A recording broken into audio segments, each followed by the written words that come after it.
বিয়ের পূর্বে কোনো মেয়ের সাথে কথা বলবি না, খবরদার, তোর যোগ্যতা নেই ওর সাথে কথা বলা। তুই কে রে? বামন হয়ে চাঁদের দিকে হাত বাড়াবি না। আমার বোনরা চাঁদ, ওয়াল্লাহি যেদিন ইসলামী শাসন আসবে, যেদিন ইমাম মেহেদী আসবে, যেদিন ঈসা আলাইহিস সালাম আবার আসবে, ওনার বন্ধের উপর যারা হাত দেবে উনি হাত কেটে ফেলবে। তুই বামন হয়ে চাঁদের দিকে হাত বাড়াইস না। আমার বোনরা চাঁদ, ইসলাম মেয়েদেরকে চাঁদ বলেছে আর তোকে বামন বলেছে। বেটা তুই বেটা ছেঁড়া খাতায় শুয়ে লাখ টাকার স্বপ্ন দেখিস, বিয়ের আগে মেয়ের গায়ে হাত দিস? তোর সাহস কত? তোর সাহস কত? তুই জানিস না মুহাম্মদ সাল্লাল্লাহু আলাইহি সাল্লাম বলছে নেক স্ত্রী দুনিয়াতে যা আছে ওর চেয়ে বেশি উত্তম। তুই কি করে ওর গায়ে হাত দিস বিয়ের আগে? তোর সেই যোগ্যতা আছে বল? তোকে আল্লাহ জাহান্নামে ফেলবে, তোকে আল্লাহ জ্বলন্ত আগুনে নিক্ষিপ্ত করবে, তোর শরীর পচবে, তোর শরীরের গন্ধে জাহান্নামীরা থাকতে পারবে না। তোকে এত নিকৃষ্ট শাস্তি দেবে কেন? কারণ তুই এত বড় জঘন্য কাজে লিপ্ত হয়েছিস। আমারে বুঝাস না মেয়েরা খারাপ, মেয়েরা খারাপ। আমি তো এত খারাপ দেখি না। তুই কোথায় তো খারাপ দেখিস? আমি তো দেখি তুই বেটা টেনে পড়িস মাত্র। তোকে আমি ছোট করে দেখছি না বেটা। তুমি বের হও, ছবি পাঠাও, নাহলে হাত কেটে ফেলবো আমি। দেখো আমি বিষের বোতল নিয়ে আসি, ছবি পাঠাও। তুই বেটা আমার বোনটাকে বেটা ফুসলেছিস বেটা। ফাজিল, মেয়েরা খারাপ, মেয়েদের খারাপের কারণে দুনিয়া। তুই কে রে? তুই কি মেয়েরা খারাপ? শোন, আমাদের গ্রামে প্রবাদ আছে, ধর্মীয় কথা না এটা। এখন যেটা বলছি এটা প্রবাদ, এটা ধর্মীয় কথা না। কোনো মেয়ের যদি একবার হাঁটুর উপরে কাপড় ওঠে আর নামে না বেটা। তুই উঠেছিস হাঁটুর উপরে কাপড়, ও উঠায়নি। হাঁটু পর্যন্ত তুই উঠেছিস আর এখন সে নামাচ্ছে না। তুই মনে করিস তুই বেঁচে গেছিস না? তুই মনে করিস তুই জিনাই জেনা না? না বেটা, ও তোর সাথে জেনা করেছে, এরপরে তোকে বাদ আরেকজনের সাথে করবো, আরেকজনের সাথে করবো। আর তুই সূচনা, তুই ওকে শিখাইছিস, এটা সবগুলো তোর উপরে আসবে বেটা। তুই নিজের ছোট পাপিষ্ট মনে করিস না? তুই মনে করিস কি হয়েছে, আমি তো একটা চুমাই নিছি। আমি তোকে বলছি ছবি তুলে পাঠাও, টয়লেটে যাও, ব্লাউজ খুলে ছবি তুলে পাঠাও, জামা খুলে ছবি তুলে পাঠাও। বেটা ফাজিল, আল্লাহ তোকে হিদায়াত দিকে। আমিন। ভয় পা, আল্লাহকে ভয় পা। ছোট ভাই আমার, সবাই বুড়া হয়ে মরে না, বহু মানুষ যৌবন্ত অবস্থানে মরে যায়। ছোট ভাই আমার, তোর ঘরেও বোন আছে, ভয় পা, আল্লাহকে ভয় পা। তুই এত বড় অপরাধে লিপ্ত হইস না। তুই মেয়েদের হাঁটু পর্যন্ত কাপড় তুলিস না। খবরদার, তুই এটা করিস না। তো মানুষ তো বেশি নাই, তারপর আলহামদুলিল্লাহ সবাইকে কবুল করুন। যেহেতু ঘরোয়া পরিবেশে, বলেন তো কোনো মেয়ে, আপনার বয়স তখন 16 বছর ছিল আর কি। আচ্ছা যান, কোনো একটা 14 থেকে 18 বছরের মেয়ে আপনাকে বলছে চলো আমরা একসাথে থাকি, বলেন 1 লাখ একটা পাবি না। 1 লাখ আমি বলে দিচ্ছি। চ্যালেঞ্জ হলে আসিও, তুমি প্রমাণ করে দিয়ে যাও। মেয়ে কি বলো?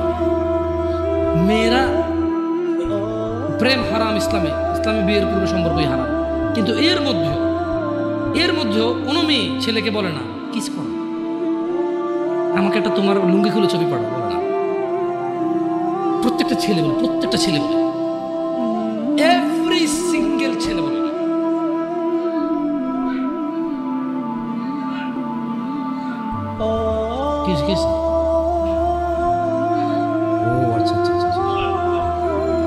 ঠিক আছে, বন্ধ করো। জানা না, মানুষকে কষ্ট দিন না, জানা বন্ধ করে দিন। আপনার সাউন্ডটা আরো একটু করি কেমন? মানুষজন যাতে কষ্ট না পায়, কেমন? কারণ সবাই বাধ্য না তো। না ঠিক আছে, না জানালাগুলো বন্ধ করে দেন, মানুষ যাতে কষ্ট না পায়, কারণ সবাই তো বাধ্য না। আর সাউন্ড সিস্টেমটাকে আর কি করবেন, মানে এরপরের হালাকা না নিচে আপনি মাইক লাগাবেন, মাইকের সাউন্ড লিমিট করবেন। আপনারা দেখেন, এটা তো টেকনোলজিক্যাল ব্যাপার, রাইট? আমি আপনাদেরকে অনুরোধ করবো, এরপরে আরও অনেকেই আসবে, রাইট? প্রতি মাসেই হয়তো আসে। আপনাদের যেখানে যারা বসে সংশ্লিষ্ট ওই এরিয়াতে যাতে সাউন্ডটা সীমাবদ্ধ থাকে। নিচতলায় তো আর এখানকার সাউন্ড যাবে না, নিচতলায় আলাদা একটা সাউন্ড ওই যে লাগাই দেন, মাইক্রোফোন লাগাই দেন, মানে স্পিকার, সরি। নিচতলায় কি আর একটা, আর মাটিতে বাড়ি দিলে কে চেতে ওঠে, ওটা তো হয়। যাই হোক, তো তোমরা এই অন্যায়টা করবা। আর যদি তোমাদের মনে হয় যে না, তোমাদেরকে কোনো 16 বছরের 17 বছরের যুবতী মেয়ে বলছে যে মানে আজে বাজে অফার করছে, আমাকে বলিও। আমার ফেসবুক আইডি তো জানাই আছে না, আমাকে বলে ভাই ভাই ভাই এক আজব ঘটনা ঘটে গেছে ভাই, এক 16 বছরের মেয়ে আমাকে বলতেছে আজে বাজে কথা। না, কাঁটা দিয়ে কাঁটা তোলা লাগে সবাই বলে, কিন্তু কাঁটা দিয়ে কাঁটা তোলা যায় না। ঘিও সোজা আঙুলেই নিতে হয়, না উঠলে বাঁকা করা যায় না। বাঁকা করলে উঠবে, কিন্তু অন্যায় করতে হবে। মানে সোজা আঙুলে ঘি উঠে না, বাঁকা করতে হয় যারা বলে, তারা কিন্তু বাঁকা মানে আঙুলটাকে বাঁকা করবে বলে না, পদ্ধতি চেঞ্জ করবে বলে। আমার মনে হয় কিছু জিনিস পরিবর্তন হওয়া উচিত। অ্যাজ এ উদাহরণ উদ্ধৃতি হিসেবে ভালো ফ্রেশ জিনিস আসা উচিত, যেটা যেমন ওই কথা বলছিলাম শবে বরাত নিয়ে এক জায়গায়। আমি বললাম যে শবে বরাতের তো আরবি ট্রান্সলেশন লাইলাতুল কদর হয়, এটা তো রমজান মাসে হয়, রমজানের আগে হয় না। একটা পর্যায়ে এগ্রি করার পরে বললাম যে ঠিক আছে, তাহলে করাই ভুল না হলে বলাই হলেও ভুল আছে। তার মানে কিছু উদাহরণ উদ্ধৃতি দেখা যাচ্ছে যে আপনি মিনিং ভুল নাই, কিন্তু বলাই হলেও ভুল আছে, অথবা ভুল বের করা যেতে পারে, অথবা যে উদ্দেশ্যে বলা হয় উদ্দেশ্যগুলো ভালো না। তো যারা বলে সোজা আঙুলে ঘি না উঠলে আঙুল বাঁকা করতে হয়, ওরা কিন্তু আপনাকে বলে না যে আঙুলটা বাঁকা করেন। ওরা বলছে সোজা আঙ্গুলে না উঠলে, তার মানে সোজা আঙ্গুলে উঠে। আপনাকে কিন্তু ওরা এটা বলতেছে না যে আঙ্গুল সোজা রেখেই উঠাইতে হবে, বলে বাঁকা করতে, তার মানে পদ্ধতি চেঞ্জ করতে, তার মানে হারাম পথ অবলম্বন করতে। প্রয়োজনে কঠোর হবেন কারো প্রতি, প্রয়োজনে নিজে ভুল সিদ্ধান্ত নেবেন, ওরে দেখেই ছাড়বেন, খাইছি তো এটাই তো। আবার কাঁটা দিয়ে কাঁটা তোলা আসলে যায় না, কাঁটা দিয়ে কাঁটা তোলা যায় না। এটা মানে কি একজন লোক খারাপ, আপনি তারে পারতেছেন না, এবার আর খারাপের হায়ার করছেন যে ঠিক আছে তুই তারে বুঝা, আমি তো পারতেছি না, এবার ওই বুঝাই দেব, ঠান্ডা করে দেব। তো এটা কেন বলছি এই উদাহরণ, এটা রিলেভেন্ট মানে আমাকে নিয়ে আসছে আধুনিক সমাজে যুব সমস্যার সমাধান নিয়ে কথা বলতে। আমি নিজে তেমন ইয়ান, মানে কাঁটা দিয়ে কাঁটা তোলার মতো অবস্থা হয়ে গেছে, কি সম্ভব নাকি? মানে এরকম তো ওহি আসে নাই আমার জন্য যে এরপর আর আমার ভুল হচ্ছে না। আল্লাহ আশ্রয় দিক ভুল থেকে, চেষ্টা করবো সবাই আমরা ইনশাআল্লাহ। তো যখন আসলে যুবকদেরকে নিয়ে কথা বলতে চাই বলি, কারণ আমি আমার ভাই ব্রাদার নিয়ে কথা বলবো, খুব স্বাভাবিক। আমি আমার ভাই এবং বোনদের বুঝি, হয়তো অতটা না, অল্প কিছু কিছু, সব না। তো এটা অনেকেই বোঝে, হয়তো আমাকে আল্লাহ বলার তৌফিক দিয়েছে, আপনাকে আল্লাহ বলার শোনার তৌফিক দিয়েছে, এটা আমাদের মধ্যে ম্যাচ করছে। নাহলে জানে না এরকম মানুষ কিন্তু কম, সমাজে জানে না এমন মানুষ কম, আর মানে এমন মানুষও কম। একটা জায়গায় সিমিলারিটি আছে, জানে না এমন মানুষও কম, আবার মানে এমন মানুষও কম। তার মানে অধিকাংশ মানুষ জানলেও মানে না। আমি মানে বর্তমান যুবকদের যে প্রবলেমগুলো, এগুলো শুধু যুবকদের ইস্যু না, এগুলো এখন বড়দের ইস্যু। আপনি জেনা বলেন, নেশা বলেন, এক লোক 20 বছর বয়সে সিগারেট খায়, সে 50 বছরও খায়। তো এটা আসলে কি যুবকের সমস্যা বলবেন না বৃদ্ধের সমস্যা বলবেন? It's a human problem actually. এটা মানুষের সমস্যা। ওর লোক, ওর চরিত্রের প্রবলেম। ওর এবারে জোয়ান চরিত্র আর বুড়া চরিত্র বলে কোনো কথা নেই জায়গায়। এক লোক গাঁজা খায়, মদ খায়, জানা করে, ও বিয়ের আগে করছে, বিয়ের পরেও করে। তো এটাকে জোয়ান সমস্যা বলবো আমি? যেটা জোয়ানদের সমস্যা, এটা যুবকদের সমস্যা না। তাহলে ভাবিরা যে অপকর্মে লিপ্ত হয়, ভাবি কখন হয়? যখন কারো বিয়ে হয় তখন সে ভাবি হয়। বিয়ের আগে কেউ ভাবি হয় নাকি? বিয়ের আগে তো কেউ ভাবি হয় না। বিয়ের আগে কাউকে কেউ দুলাভাইও বলে না। তো দুলাভাইরা যে এত প্রবলেম করতেছে শালিকাদের সাথে বা অন্যান্য কলিগসদের সাথে, এটা তো মানে দুলাভাই কি, তার মানে কি মানুষের বয়স যখন 50 হয়ে যায় তখন কি তাকে দুলাভাই ডাকে না মানুষ? অন্য কিছু ডাকে না। আপনি যদি হ্যাঁ, ইয়াংদের মধ্যে ওরা গোপন করতে পারে না। প্রবলেমটা কোথায়? প্রবলেম হচ্ছে 30 বছরের এক লোক মহিলার সাথে শুয়ে সমস্ত সম্পদ ব্যয় করে দিতে রাজি, যাতে কেউ না জানে। আর 17 বছরের ছেলে মেয়ের হাত ধরে এসে বন্ধু বান্ধবকে ফেসবুকে স্ট্যাটাস দিবা আজকের সাথে হোটেলে এসেছিলাম। এইখানে একটা ডিফারেন্সই আছে, যেটা আমি ফাইন্ডিং যেটা করছি আর কি। অপরাধ প্রবণতা আসলে জোয়ান বুড়া বলে কথা না। যার চরিত্র খারাপ তার চরিত্র খারাপ। যে আল্লাহকে ভয় করে না সে করে না। প্রবলেম হচ্ছে 35 বছরের ছেলে তার কলিগের সাথে অবৈধ সম্পর্ক, মহিলার সাথে অবৈধ সম্পর্ক লিপ্ত হয় এবং সে প্রয়োজনে এখানে চাকরি ছেড়ে দেবে, জমি বিক্রি করে ফেলবে, এটা যাতে কেউ না জানে, তাহলে কেন তার সংসার ভাঙবে? আর 15 বছর একটা ছেলে যাতে তার প্রেমিকার অন্য কোথাও বিয়ে না হয়, সে মিশা মিশা বলে ওই তো আমার সাথে ছিল ভাই 7 বছর থেকে সম্পর্ক, আপনি কি কোন বিয়ে করবেন ওরে, ওর পর থেকে সরে দাঁড়াও আমার প্রেমিকা। সো একজন জিনা করে ক্লেম করে, যৌতুক করে, এর থেকে বাড়াই বলে কেন? যাতে ওর সিকিউরিটি হয়, এই মেয়ের যাতে অন্য কেউ বিয়ে না করে ওই বিয়ে করে। আরেকজন জেনা করে প্রয়োজনের সম্পদ এখানে কোরবান করে দেবে কেন? কারণ যদি কেউ শুনে তাহলে ওর সংসার ভেঙে যাবে, মানে বিয়ে যেটা সেটা ভেঙে যাবে। দুইজনের সাইকোলজি দুই রকম, এই একটা পার্থক্য আমি দেখছি। আদারওয়াইজ বুড়া জওয়ান কেউ পিছায় নাই আর জানাবে বিচারে কেমন। আবার যুবকরাও তো গোপন করতে পারে না, ও একটা হোটেলে যাবে, একটা পার্কে যাবে, সবার দিকে তাকায় থাকবে। এখন আমি যদি এই যে দাড়ি টুপি রেখে পাঞ্জাবি পরে যদি পাশে একটা বোরখা পরা মহিলা আমার পাশে হাঁটে, আমি যদি 10 ঘন্টা না 20 ঘন্টাও হাঁটি, পৃথিবীর একবারে অচেনা জায়গায় হাঁটি, পাবলিক ধরেই দিবে যারা বউ জামাই। প্রবলেম হচ্ছে 16-17 বছরের যুবক, গায়ে স্কুল মাদ্রাসার ইউনিফর্ম, মহিলা এবার বোরখানা যদি বস্তা গায়ে দিয়েও থাকে লাভ নাই, পাবলিক কবো যে এরা কারা রে, কেন হাঁটতেছে এই জায়গায়। এই কিছু প্রবলেম ফাইন্ডিংস হয় ইজিলি কেন। আদারওয়াইজ সব মানুষই এখন বেখেয়ালি। আফসোস লাগে কোন যুবকের জন্য, যে যুবক তার যৌবন আল্লাহ দিছে, তার মেধা আল্লাহ দিছে, যে যুবতী তার যৌবন আল্লাহ দিছে, মেধা আল্লাহ দিছে, কি একটা তর তাজা বয়স, কি একটা টাটকা ব্রেন, সুবহানাল্লাহ, একদম ফ্রেশ ক্লিন, এত পাপে জর্জরিত, পাপ করে জং ধরে যায় না, এমন একটা হৃদয় আছে আল্লাহ ওকে দিছে। এটা ওই হৃদয়টা দিয়েও সে অনুভব করে না আল্লাহকে এবং দ্বীনকে। সে উদাসীনতায় সে তার সময় পার করে কার মতো? যেই লোকটা 50 বছর বয়স অপরাধ, চুরি, মিথ্যা কথা, জানা, ব্যভিচার, বাপ্পার সাথে অন্যায় অবিচার, মানে হারাম খাওয়া হতে ইচ অ্যান্ড এভরি হারাম যেটা আল্লাহ নিষেধ করছে সেটা সে দৌড়ে দৌড়ে গিয়ে আগলে নিছে, যেটা আল্লাহ হালাল বলছে সেটা সে ভাগতেছে, সে পলায়ন করতেছে। 50 বছর তার বয়স। জং ধরা হৃদয়ের মানুষ যেমন বেখেয়ালি, আর 16 বছর, 20 বছর, 22 বছর, 25 বছরের যুবক ভাই অথবা যুবক বোন ওর মতোই উদাসীন। এই জিনিসটা আমাকে কষ্ট লাগে। তোমার হৃদয়টা তো জং নাই, তোমার তো এখনো মানে যদি পাপ কম বেশি যাই হোক, ক্ষমা চাইলে এটা ক্ষমাকারী কে? আল্লাহর কাছে কোনো কিছুই কম না, কোনো কিছুই বেশি না। আল্লাহ যে পিঁপড়া সৃষ্টি করছে এটা তুচ্ছ না, আবার পুরো পৃথিবীর আসমান জমিন ভর্তি যদি কেউ অপরাধ করে এটা আল্লাহর কাছে বেশি না। বুঝতে পারছি?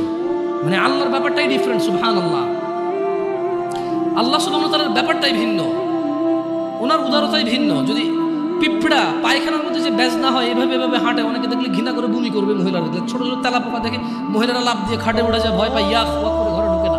এই জিনিসটা আল্লাহর কাছে তুচ্ছ না। শুকর খাওয়া হারাম, আল্লাহর কাছে এটা তুচ্ছ না।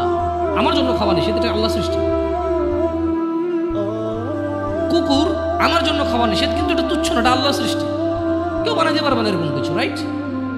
আবার আসমান থেকে জমিন পর্যন্ত অপরাধ আল্লাহর কাছে বেশি কিছু না। আল্লাহ ভিন্ন। সুবহানাল্লাহ, ওনাকে ওনার ইউনিকনেস, ওনার প্রত্যেকটা জিনিসে ওনার সমতুল্য সমকক্ষ কেউ নেই, কিচ্ছু নাই, উদাহরণ উদ্ধৃতি নেই ওনার ব্যাপারে। আমরা কাউকে উদাহরণ দিব, উদ্ধৃতি দিব এরকম নেই। উনি একক অদ্বিতীয়, উনি সো ইউনিক। সুবহানাল্লাহ, উনি আলটিমেট ইউনিক, এরপর আর কিচ্ছু নাই। সো যুবকদের এই জিনিসটা খুব খারাপ লাগে, উদাসীনতার এই ব্যাপারটা। আল্লাহ সুবহানাহু ওয়া তাআলা কোরআনুল কারীমে বলেছেন যে আফাহাসিবতুম আন্নামা খালাকনাকুম আবাসা, তোমরা কি মনে করেছো বা তোমরা কি মনে করেছিলে যে ওয়া আন্নাকুম ইলাইনা লা তুরজাউন, মানে তোমাদেরকে আল্লাহ অনর্থক সৃষ্টি করেছেন এবং তোমরা আল্লাহর কাছে ফিরে যাবে না, তোমাদেরকে আল্লাহ ফিরাই নেবে না, ওনার কাছে ফিরতে হবে না, তোমরা ভাবছো? মানে 20 বছর বয়স, তোমার ঘুম আসলে ঘুম আসে, 2 দিন জেগে থাকতে চাইলে জেগে থাকতে পারো, হ্যাঁ, বল করতে পারো, ক্রিকেট খেলার সময় বল করতে পারো 60 কিলোমিটার বেগে, ফুটবলে কিক দিলে যে গোলকিপারে ধরে ওর হাত লাল হয়ে যায়, গরম হয়ে যায় তোমার কিকের পাওয়ারে, হ্যাঁ, তুমি এক দৌড় দিয়ে বুলেটের গতিতে যায় হুন্ডার কাছে রেস দিতে পারো, সাইকেলের আগে দৌড়াইতে পারো, হ্যাঁ, আস্তে করে লুকিয়ে থাকা জাম্প দিয়ে যায় বিড়াল ধরতে পারো, পাখি ধরতে পারো, হ্যাঁ, রাতের 2টা বাজে কাউরে ভয় পাও না, প্রেমিকার ঘরের সামনে যায় শার্ট খুলা তুই বাইরে বিড়ালে ব্লেড দিয়ে হাত কেটে এলাম, এগুলো বলতে পারো, চ্যালেঞ্জ দিতে পারো। তুমি এটা কিছু না? হ্যাঁ, তুমি একটা কিছু মহিলা মেয়ে বয়স 15, 16, 18, 20, 22 বছর পর্যন্ত এত কিছু করে না। এই 14 থেকে 18 ভিতরে বাপকে বলতেছে যে তুমি লাগবে না, আমার ও আছে, ও হলেই চলবে। কত মানুষ গরিব আছে না, কি হয়েছে, নানা ধরনের উদাহরণ উদ্ধৃতি, মন যা চায় তা বলতে পারে। কেন এখনো জুয়ান যুবতী কোনো বিপদ চোখে দেখে নাই, যুবক যুবতী এখনো অভাব দরিদ্রতা চোখে দেখে নাই, বাপের ঘাড়ের উপরে খায়, যা খুশি তা করে, যেদিকে খুশি সেদিকে যায়, যা খুশি তা বলে। আল্লাহ বলছে যে আফা হাসিবতুম আন্নামা খালাকনাকুম আবাসা, তুমি যা খুশি তা করো, আমি তোমাকে তৌফিক দিয়েছি, তাই বলে কি তুমি মনে করো আমি তোমাকে অনর্থক এমনি এমনি সৃষ্টি করছি? ওয়া আন্নাকুম ইলাইনা লা তুরজাউন, তোমাদেরকে কি আমি আল্লাহর কাছে ফিরে আনবো না আমি, এরকম ভাবো তোমরা? ইকতারাবা লিন-নাস হিসাবুহুম ওয়া হুম ফি গাফলাতিন মুরিদুন, মানুষের হিসাব নিকেশ নেই। প্রবলেমটা কোথায়? প্রবলেম হচ্ছে আমাদের বিবেক বুদ্ধি কোন জায়গায় নামছে। আমরা অসুস্থ মানুষের ব্যাপারে বলি, দিব্যি বলি না রে প্রচুর অসুস্থ বা ইদানিং আর সুস্থ হয় না, এগুলো মারা যাবে। মানে আমাদের কাছে মনে হয়েছে মানুষ অসুস্থ হইলে মরে, আমরা কনফার্ম হয়ে গেছি মানুষ বুড়ো হইলে মরে, আমরা কনফার্ম হয়েছি মানুষ অ্যাক্সিডেন্ট হইলে মরে, আমরা কনফার্ম হয়েছি মানুষ অসুস্থ হইলে মরে, আমরা কনফার্ম হয়েছি মানুষ ক্রিটিক্যাল সিচুয়েশনে মরে। এমনি এমনি যে মরে যেতে পারি এটা আমরা মানে ইমানে রাখি না। আমাদের কাছে মনে হয় যে মৃত্যুর একটা সিস্টেম আছে, মানে এটা আমি হব, জোয়ান হব, বুড়া হব, দুল চুল দাড়ি পাকবে, তারপরে মরবো, আমি যে এনি টাইম মরে যেতে পারি এটা। আপনি দেখেন আমাদের মধ্যে যারা আমরা জোয়ান আছি, আমরা কিন্তু কেউ বলি না হ্যাঁ রে ভাই যে কোনো সময় মারা যেতে পারি রে। আমরা সবসময় বলি যে আমার দাদা অনেক বুড়ো হয়ে গেছে, বাঁচবে না মনে হয়, আমার আম্মা আইসিইউতে দোয়া করেন ভাই বাঁচবে না মনে হয়, আপনার ভাবিটা ভাই বাচ্চা হওয়ার সময় মানে এক্সট্রা ব্লিডিং হচ্ছে, বাঁচবে না মনে হয়। ঠিক আছে, ওগুলো ক্রিটিক্যাল সিচুয়েশন, কিন্তু এরকম হাসপাতালে গেলে যদি মানুষ মারা যাইতো তাহলে কেউ হাসপাতালে যেত না। তার মানে হাসপাতালের রেশিও কি 100 জন ঢোকে 30 জনও মারা যায় না। আমি ভুল বলছি? প্রতি 100 জন যারা আজকে হাসপাতালে গেছে 20 জন মারা যাবে এদের মধ্যে। তার মানে যত মানুষ মরে হাসপাতালের বাইরে মরে। মানে আপনি এখন যেখানে বসে আছেন অথবা আমি যেখানে বসে আছি, খুব একটু সূক্ষ্মভাবে যদি চিন্তা করি, আমরা হাসপাতালে যারা যায় তাদের মরার চিন্তা আমরা করি প্রচুর, অথচ হাসপাতালে 5% মানুষও মরে না। একজন ডাক্তার 1 মিনিটের রোগী দেখে, আমি চিনি লাকসাম উপজেলায়, নাম বললাম না, শিশু ডাক্তার, আমার ছোট ভাইকে দেখাইতে নিয়ে গেছি, 112 নম্বর সিরিয়াল চলতেছে, আমার বললাম আসছে কবে, কয় আসো এখন, এই সার আগে 111 জন দেখে ফেলছে, আমরা 12 জন ঢুকছি। এর মধ্যে কিছু লোক আসে নাই, আবার কিছু লোক তো তার পিএসএ হয়তো 100-200 টাকা খেয়ে সিরিয়ালের বাইরে দিয়ে দিছে না, তো আমি এটা যোগ বিয়োগ ধরে মাইনাসে প্লাস ধরে ফেলছি, বুঝছেন? আমি চিন্তা করলাম যে সে তো 140 মানে 100 সর্বোচ্চ 160 থেকে 70 মিনিটে সে 112-13 জন রুগী দেখে ফেলছে। তো ওর যদি গড় রেশিও করে 1000 তো 2 জন মরতেছে না ওইখানে হাসপাতালে। একটা বিশাল হাসপাতাল, ভর্তি হইতে পারে রুগী 100 জন 150 জন, ওখানে কি ডেইলি 20 জন মারা যায়? বরঞ্চ সরকারি হাসপাতালগুলো ভয় পায় মারা যাবে বলে যে ঢাকা মেডিকেলে নিয়ে চলে যান, জানা যে ওখানে মারা গেলে কোনো সমস্যা নাই, দায়বদ্ধতা নাই, তেমন ডাক্তারদের জবাব দিতে নাই। সরকারি হাসপাতাল মরছে, রুগী ক্রিটিক্যাল ছিল, মরছে, আর গরিব মানুষে যায় ওখানে, আমার মতো লোকেরা যায়। সো আমাদের উদাসীনতার মাত্রা কত নিচে, মানে একটা মাত্রা থাকে না, ওই যে বলে শুনে না, ছি তুই এত নিচে নামবি, ভাবিনি এই টাইপের, ভাবিনি, আমরা নিজেরাই ভাবতেছি না যে আমরা কত নিচে নামছি। অথচ আল্লাহ সুবহানাহু ওয়া তাআলা বলেছেন ইকতারাবা লিন-নাসি হিসাব, আপনি বলছেন মরার কথা, আমি আর আপনি এখানে ডিসকাস করতেছি 2023 ডিসেম্বর, আজকে 1 তারিখ, রাইট? আজকের দিনে আমি আর আপনি ডিসকাশন করতেছি আমরা কেন মরার কথা ভাবি না, খালি অসুস্থ রোগী ভাবে, কিন্তু আল্লাহ মরার কথা না। আমার বাপ চাচা মরছে, দাদা মরছে, বাবা আদম আলাইহিস সালাম হতে সবাই মরছে, যারা ছিল, আমরা যারা আছি মরবো, আমাদের পরে যারা আসে তারা মরবে, কিয়ামত পর্যন্ত যত মানুষ আসবে সবকিছু নষ্ট হয়ে যাবে, মরে যাবে, পৃথিবীতে চলে যাবে, কত দূরের কথা। অথচ আমি আর আপনি 2023 ডিসেম্বরে চিন্তা করতেছি, মরার কথা আলোচনা করতেছি, এটাই আমাদের বুঝে আসতেছে না। কোরআনুল কারীমে আল্লাহ তাআলা বলছে যে ইখতারাবা লিন-নাসি হিসাবুহুম ওয়া হুম ফি গাফলাতিন মু'রিদুন। আরে মরা তো দূরের কথা, মানুষ যে মরে যাবে, হাজার হাজার লক্ষ লক্ষ বছর পার হবে, হাসর হবে, ওর বিচারের দিন হবে, এটাই নাকি নিকটে। বলছে যে মানুষের হিসেব নিকেশের সময় আসন্ন, এই চলে আসতেছে। অথচ তারা হুম ফি গাফলাতিন মু'রিদুন, অথচ তারা উদাসীনতায় মুখ ফিরিয়ে রয়েছে। আপনি আর আমি বাঁচার স্বপ্ন দেখি, বুড়ো হয়ে মরবো এই প্ল্যান করি, আর আমরা মরে আমাদের পরের প্রজন্ম হাজার হাজার প্রজন্ম মরে যাবে, জন্ম হবে, বেঁচে থাকবে 60 70 100 বছর বাঁচবে। সব কিছুর পরেও এই সব কিছু মিলিয়ে আল্লাহ বলতেছে যে আর এদের হিসেবের সময় তো চলে আসছে, এই চলে আসতেছে। অথচ এরা এখন উদাসীনতা। আপনাদের মনে হয়েছে কি কিয়ামত ঈসা আলাইহিস সালাম আসবে, তারপরে মানুষ ওপেন কুকুর বিড়ালের মতো রাস্তাঘাটে জানা করবে, মানুষ পশুর মতো আচরণ করবে, মানুষের আল্লাহ নাম ডাকার মতো লোক থাকবে না, তারপরে কিয়ামত হবে? এটা তো ঠিক কথা, এটা তো সমষ্টিগত কিয়ামত, মানে এরপর আর কোনো কিছু অবশিষ্ট থাকবে না। এরপরে কি যখন ওই কিয়ামত হবে তখন আর কোনো কিছু কি অবশিষ্ট থাকবে না। কিন্তু যে ব্যক্তি যেদিন মারা যায় তার কিয়ামত তখন শুরু হয়ে গেছে।